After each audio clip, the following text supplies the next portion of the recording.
Good morning, everybody, and welcome to the OK Grognard Show. It is Wednesday, May 20th, 2020, 9:30 a.m. Central in beautiful Lake Geneva, Wisconsin. Finally, a sunny day. We've had a few kind of cloudy, rainy, somber days. And no matter where you are, I don't have to tell you, if you're stuck inside and looking outside and it's a little brighter to see a bright sunny day outside when you're not going to spend much time out in it any which way than it is to have a rainy day. I suppose the flip side of that is if it's rainy outside, you don't feel so bad about not going out into it. But still, we can always have some brightness in our lives, right? Today's nice and sunny and looking pretty nice. It's campaign discussion day. It's Wednesday. I was looking around for a topic.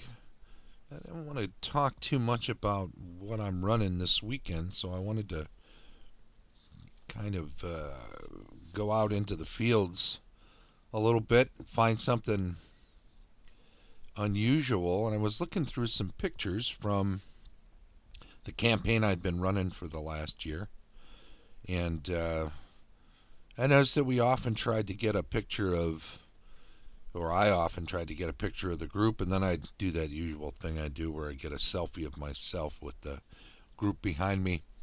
But Scott would always also take pictures of the group. We had a big group. We played at Lake Geneva Games in their quote-unquote secret room. And we started off with 10 of us, I think. Me and 9 players, and then originally we were going to have 10, but somebody dropped before we even started, and not too far in, we lost one and then another. So I think we wound up with 8 players eventually, but yeah, it's a big group.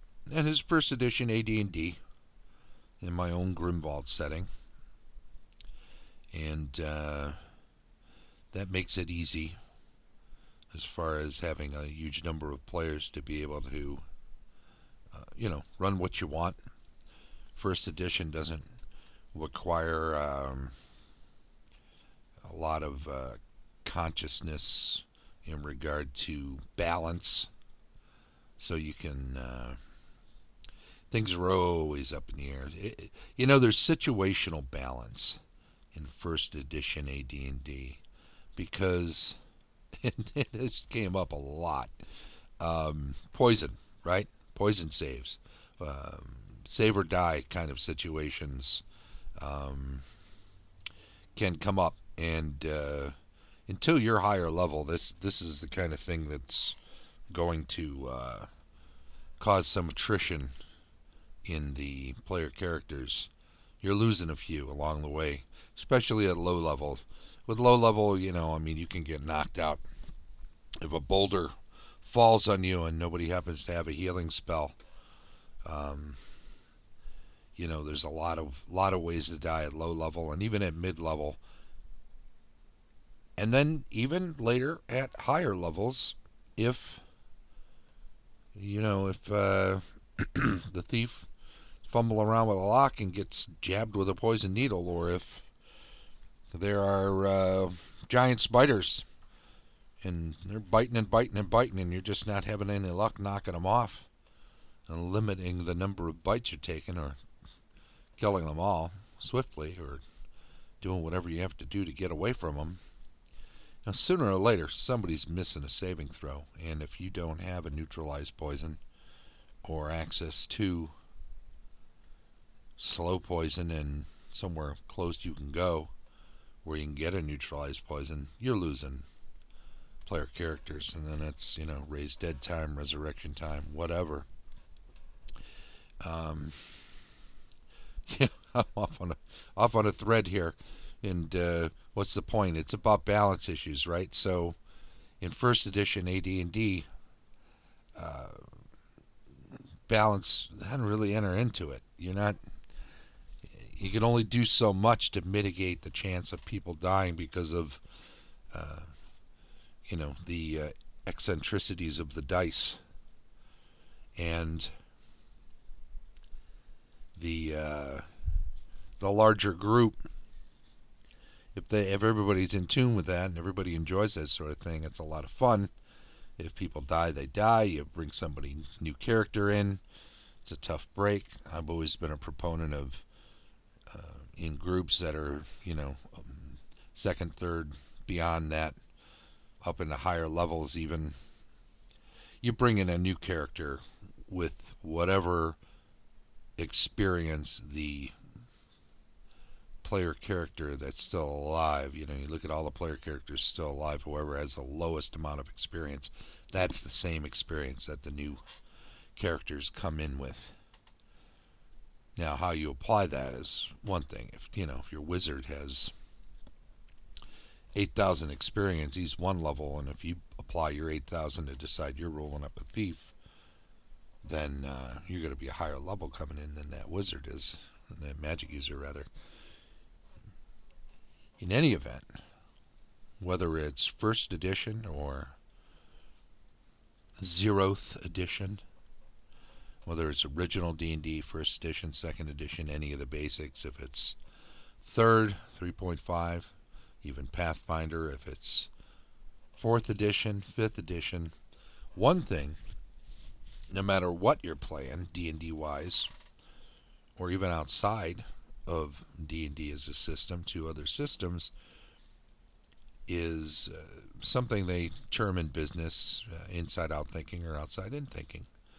So you look at companies like Apple. Okay, Steve Jobs is famous for we'll tell customers what they want.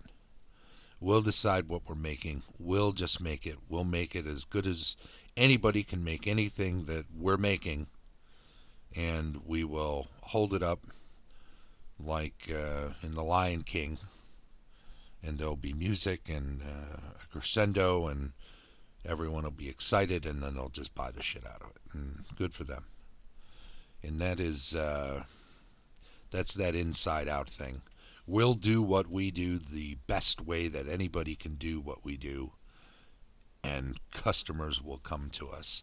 And outside-in thinking is being very much about what do the customers want. They'll tell us what to make. They'll tell us how to make it. They'll tell us what's wrong with what we're doing and what we need to fix, and we will follow that and use that as our in to becoming successful.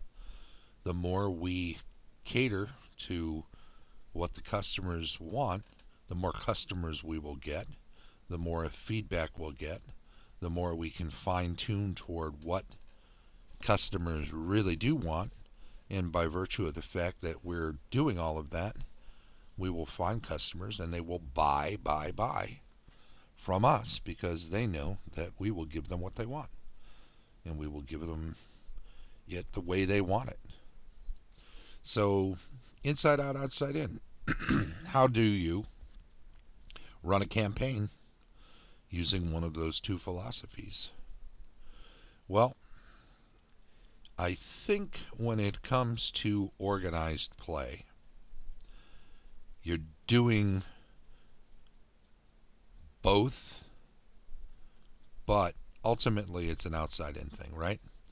Because whoever you can get to play, you have to have adventures that are geared toward their level.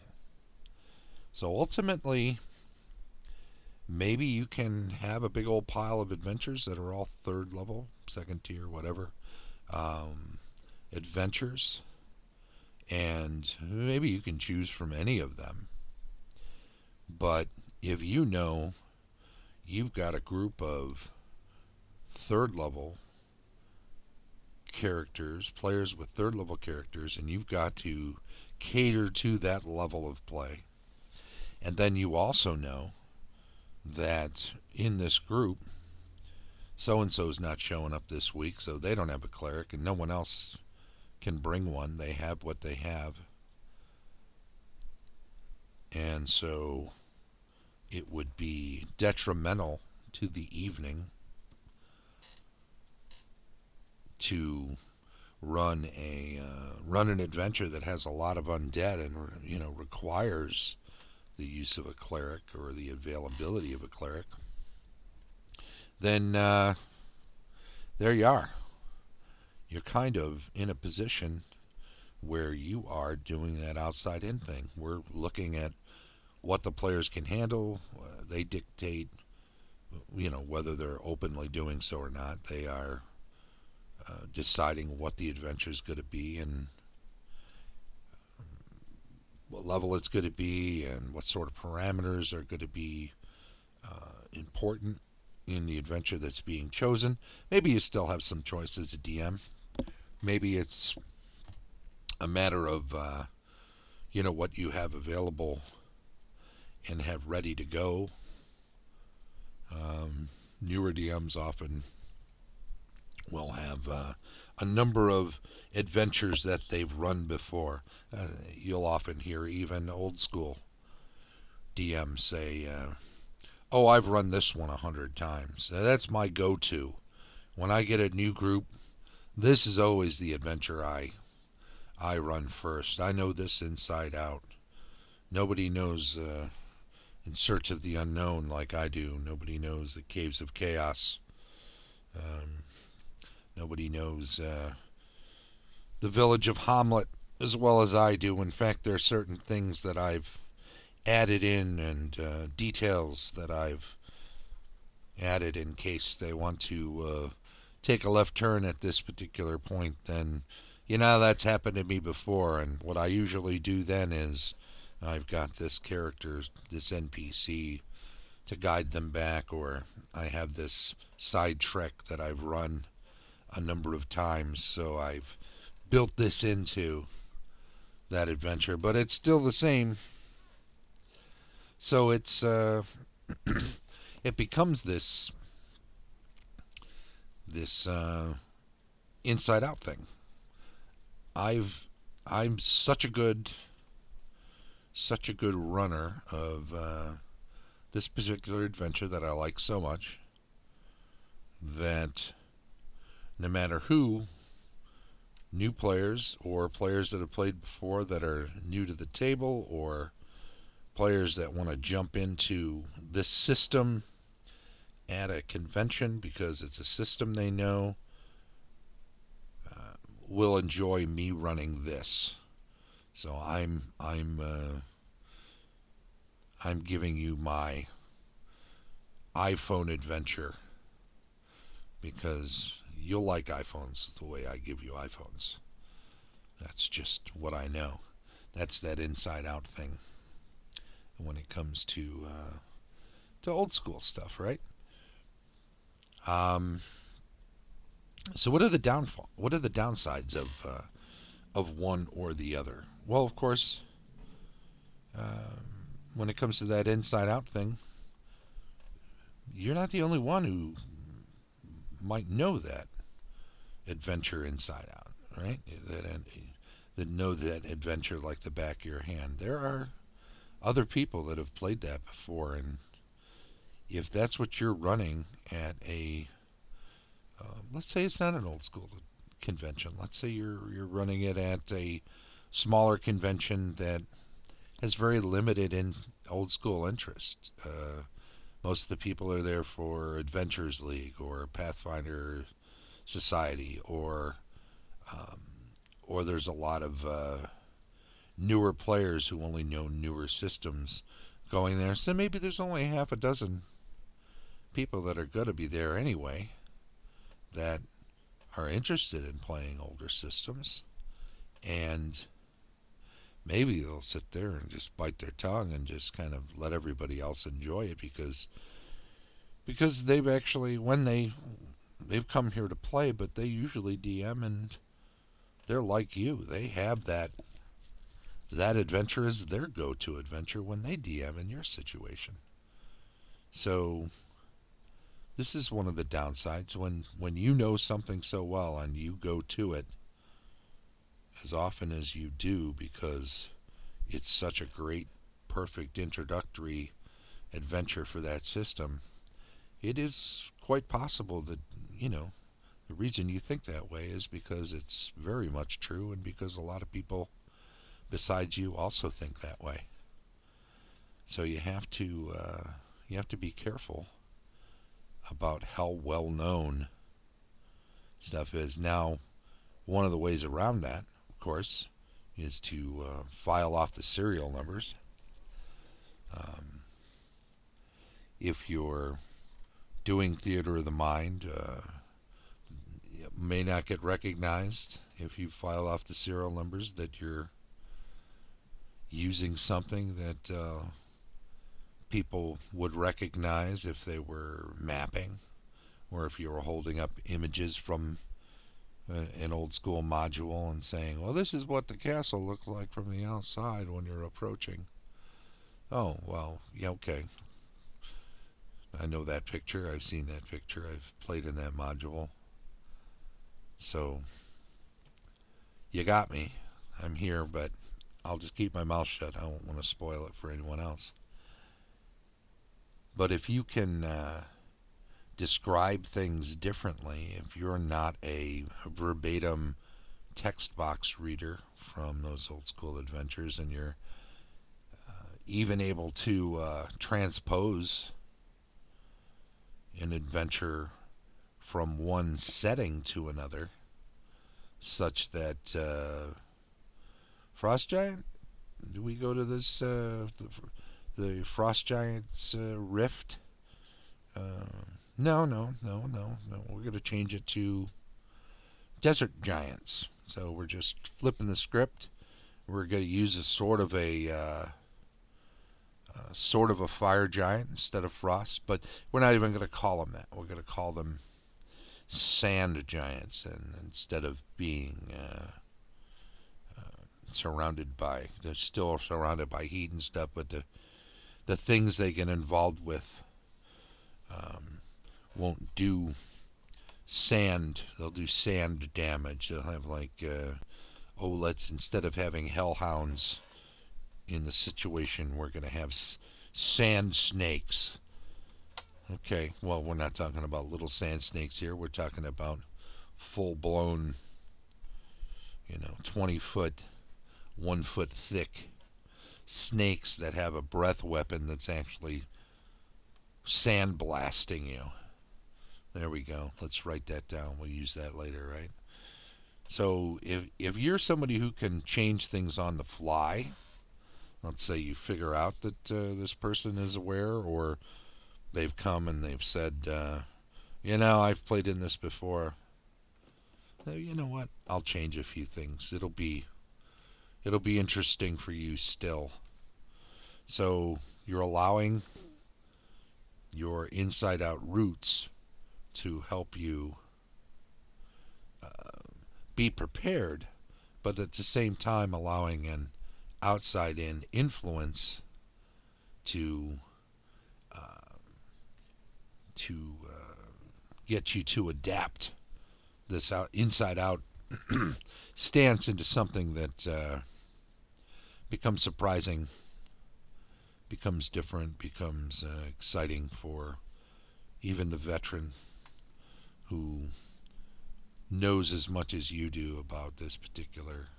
Now when it comes to Adventurers League, when it comes to Pathfinder Society, any organized play, if you get players who are familiar with the particular material you're running, you're kind of stuck. You're kind of already locked in. You're not really going to be able to change much about that on the fly, because those kinds of environments, organized play environments, require you to stick to the scripts. There's an expectation that if somebody makes it through your version of the steading of the hill giant chief, that anybody else who's part of the Adventurers League who's come through that has had the same opportunities and has faced the same dangers. So you're kind of stuck on the script there. And that's where outside in has a bit of a downfall. If, especially in organized play, there are expectations that you have to meet to run organized play that kind of make the DM more of a guide and less of a referee, more of a well, I guess it's this starts to drift into storyteller versus game master distinctions. A game master is somebody who knows the game and is just refereeing. A dungeon master, as well, is the person who's just the arbiter of consequences. You tell me what you're doing, here's what happens. Whereas the storyteller is, I'm telling you what's going on, and you tell me how you react. So it's in which way the reactions are heading. And that falls too under this inside out, outside in um, distinction. Because if I'm presenting something to you that I know is the best, and you're expected to eat it up, there's a certain inside outness to that.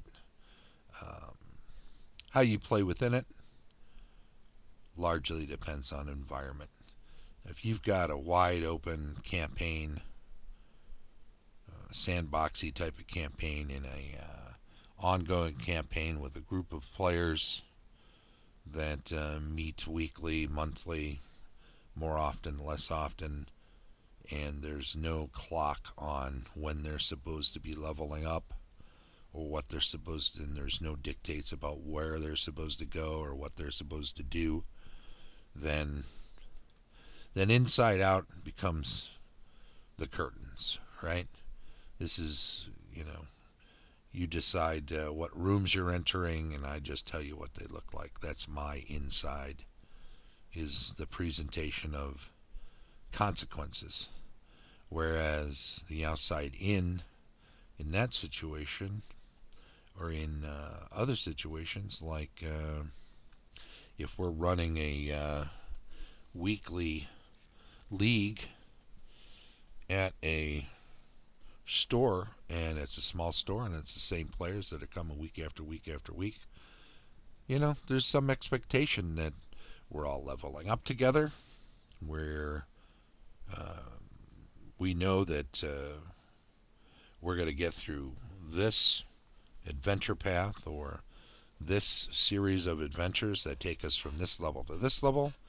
We know that there's a book that will follow that, a sequel to that comes out in 3 months.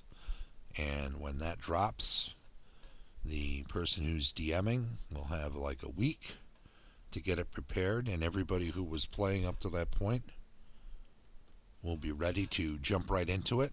So that becomes the schedule you're on as a DM in that situation. And that's all good. If that's what you like to run, it can be a lot less time consuming. You got to read a book every 3 months. You got to reread a section or a handful of pages each week, so you're ready to go. And then you got to read the dice and roll them, read them, and let the players fall over each other week after week, and just enjoy them figuring out what somebody else has put together. If, however, you're a homebrew DM who wants to be completely wide open regarding what's available for people to play, then you're going to be working on it a lot.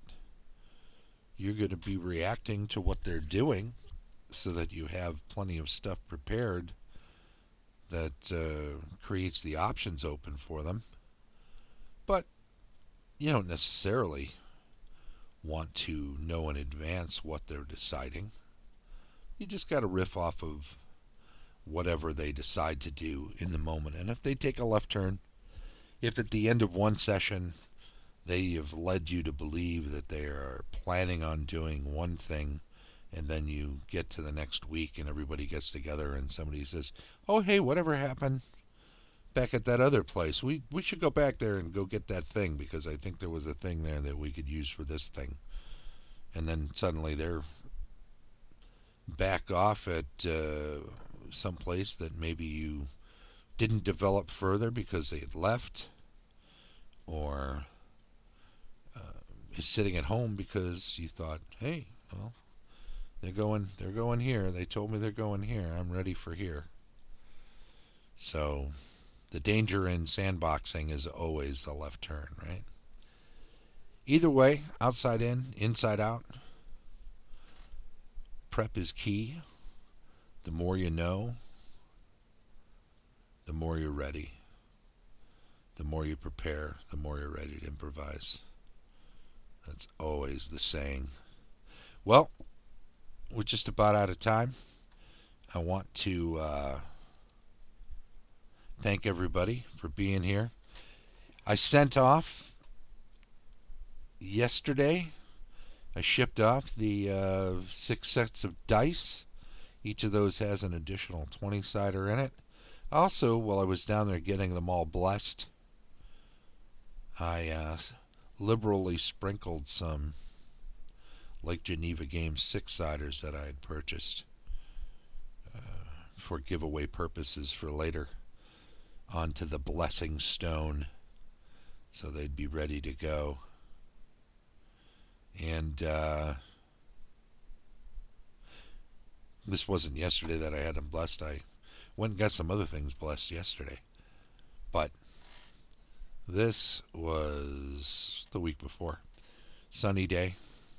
It's been raining here lately, so obviously this wasn't yesterday. But I did ship them yesterday. I got these 6 sets shipped. I also shipped off a set of the very fine Thaddeus Moore OSR patches that I've got 2 sets of to give away. One of them shipped off to New Zealand. The other one will ship next week after next Monday when we've called out a winner from this week.